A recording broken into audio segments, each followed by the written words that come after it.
Should Ndindi Nyoro join forces with Babu Owino, with the Kalonzo Musyoka and the Gachagua? Believe me you that they are going to rally behind them. The younger generation, the Gen Z, are going to follow them. Tribal politics are there. And whoever closest his eyes to this cannot see the light of the day in the political space. My name is Brian Aguinyo, a political analyst. Welcome to Alois TV. Today we delve much into the sharp difference between the church and the political class and what the president needs to do in order to remain politically relevant should he want to run for office come 2027. First, let us visit history, because it is said that history is more than the path left by the past. It can influence the present and can also shake the future. It is recorded that at one time in history, the church and the state were once together during the French Revolution, whereby the clergy was a government employee, and whoever wanted to become a clergy was to seek public mandate through popular vote, and the church was recognized by the state.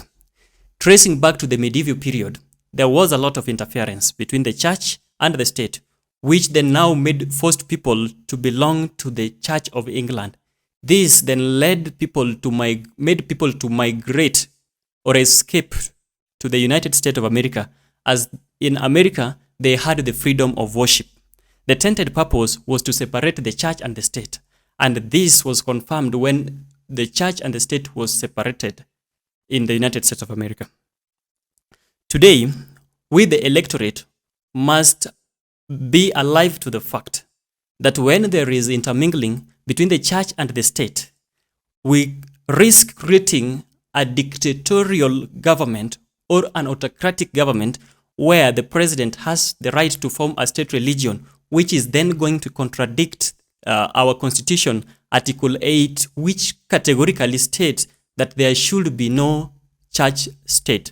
Now, coming to what is happening currently, President Ruto must now go back to the drawing board in order or to help him maintain his political relevance should he want to run for office.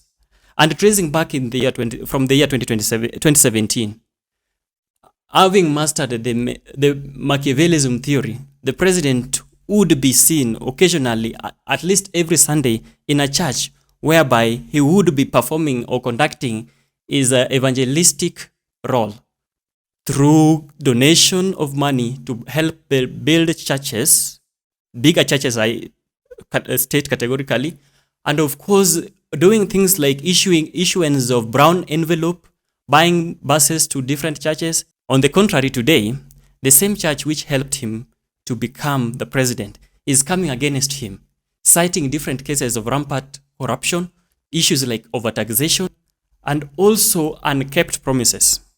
This was then followed with uproar from the political class, especially the ones on Ruto'S camp, others even claiming that the same bishops castigating the government in public are like the same politicians they are castigating in a manner to mean that they are also seeking cheap publicity as the politicians they are talking ill of. This meant that there is now a sharp difference between the government and the church.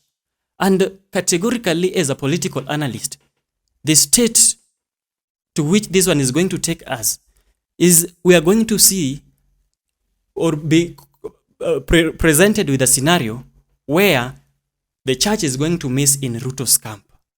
And whoever has treaded the path before Ruto became the president should now know that there will be serious consequences as far as this is concerned. And the following are some of the grounds through which the president should know that can lead or make him become a one-time president. Number one, should Ndindi Nyoro join forces with Babu Owino, with the Kalonzo Musyoka and the Gachagua? Believe me you that they are going to rally behind them. The younger generation, the Gen Z, are going to follow them.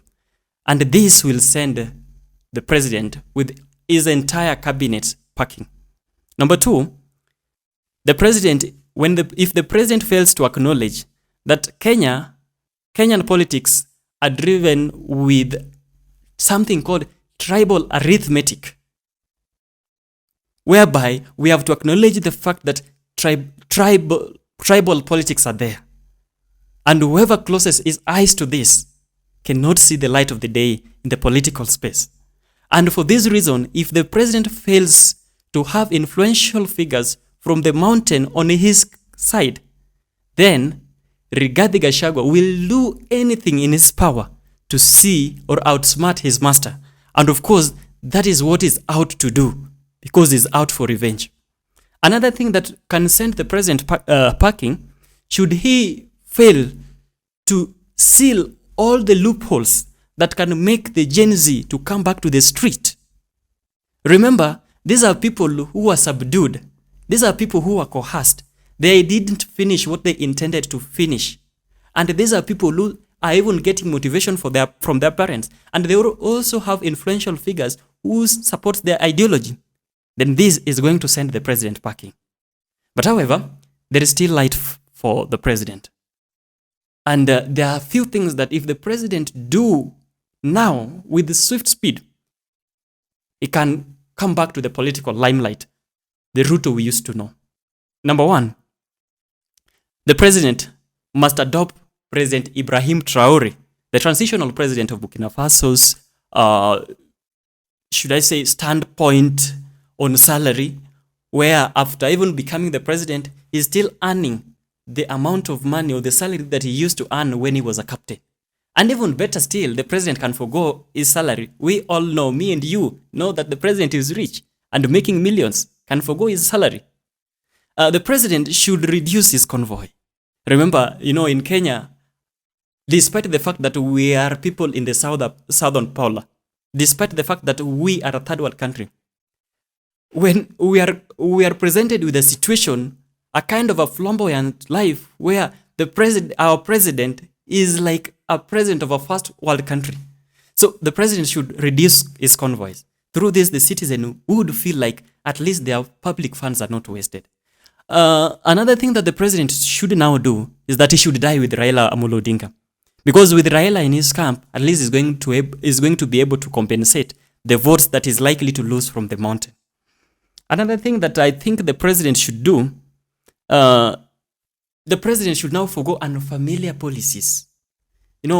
We have a president whose policies, he is the one who says this is what is to be done. But should he forgo these unfamiliar policies and consider what benefits the general public, I think he's going to get back to the political limelight. Another thing is a political analyst trying to look into this matter.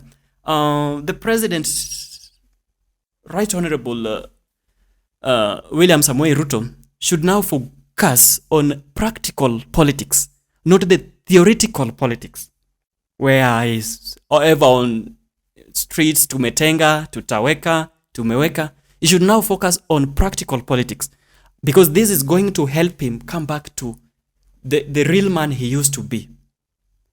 And we, as a country, should now reduce foreign borrowing. And this is only possible if the president says that as from this particular day, Kenya is a country we are not going to borrow any debt. Another thing, maybe to wrap it up, the president should stop focusing on projects that only benefits him, rather than the general public. Issues like or projects like housing levy. No, he should now forgo this and focus on the policies that benefits the general public.